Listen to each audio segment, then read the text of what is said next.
Hey, good evening. I'm going to be doing 3 videos tonight for 3 different contests out there.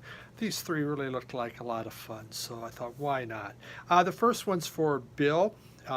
He has his channel's the Vinylverse, and it was about live. And so, Bill, congratulations on this. Hitting your marks. Great that you have a contest, and you want to talk about live albums. Live music. Okay. Well, I got a lot of live stuff in my collection. Lots in CDs. You wanted vinyl, though, so. Otherwise, there was that Metallica live where they were with the San Francisco Orchestra. Oh my God, that's great. But we're going to concentrate on the vinyl. So, my very favorite live album of all time, but it's a soundtrack. So is it live? It was recorded in front of a live concert, in front of a live audience, so I guess it is a live album. Talking Heads, Stop Making Sense. I've only watched the video and listened to this about 1 billion times.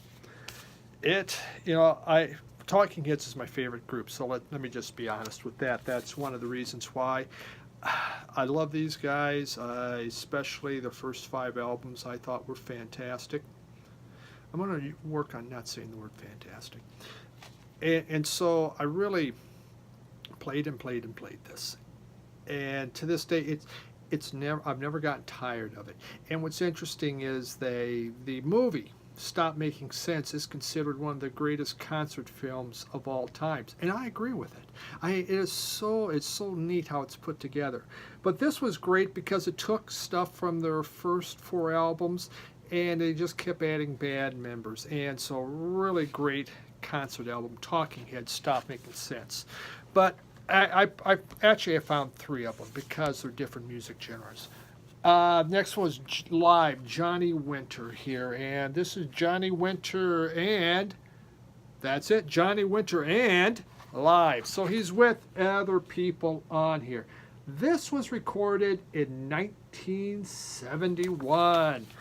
Johnny Winter was red hot back then. You know, he'd come off Woodstock, really going strong. This one here, what's really neat is he does Jumpin' Jack Flash. He does Great Balls of Fire, Long Tall Sally, whole lot of shaking going on. Johnny Be Good.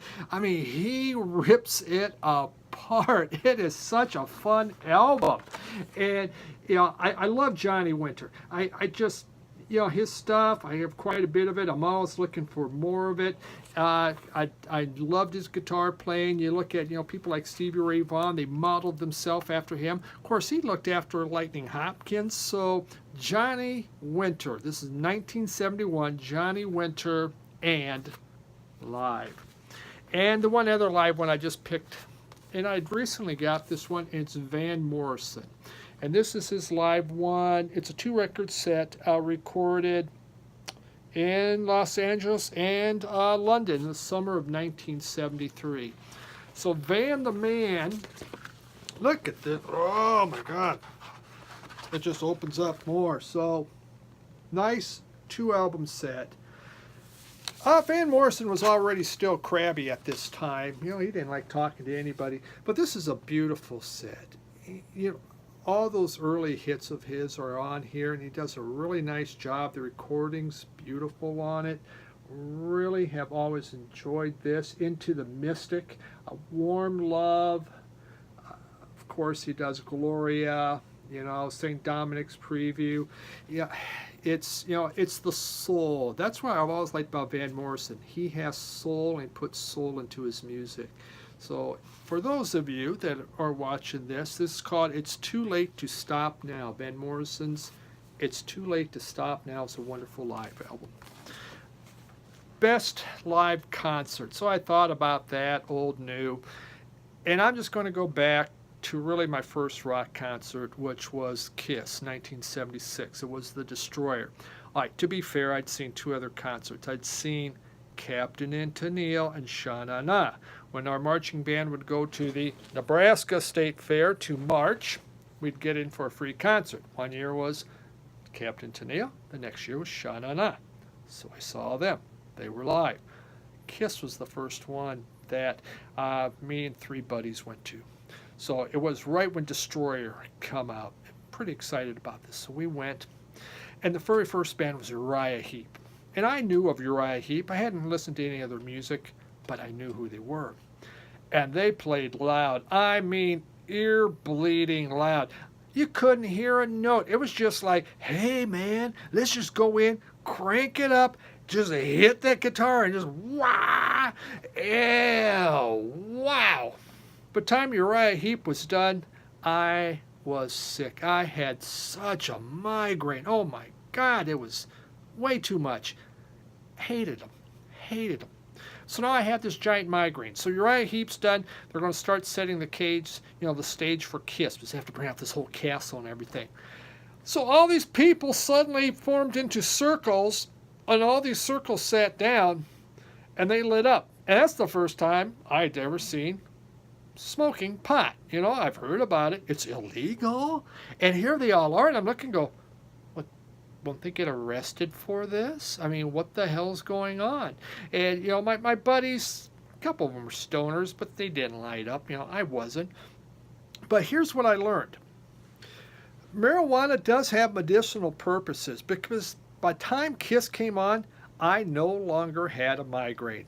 Never had to take a puff of one thing. I just kept inhaling all them fumes, and by God, it took care of a migraine. Pretty incredible. So that's why I learned about medicinal marijuana. Haven't had it since, but all I need to do is go to a concert. I can get all of it I want there, just sitting there breathing it in.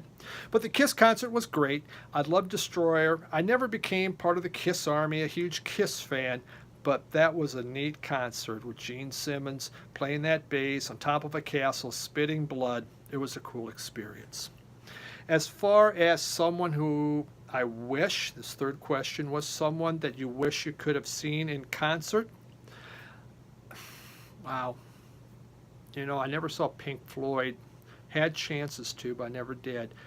But I'm going to go back to the Talking Heads, because that has always been one of my all-time favorite groups. I never got to see them live.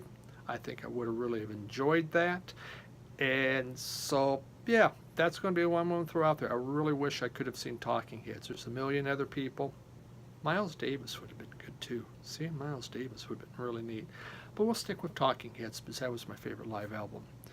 So there you have it. Bill, Vinylverse, thank you for the contest. Again, congratulations on your milestones.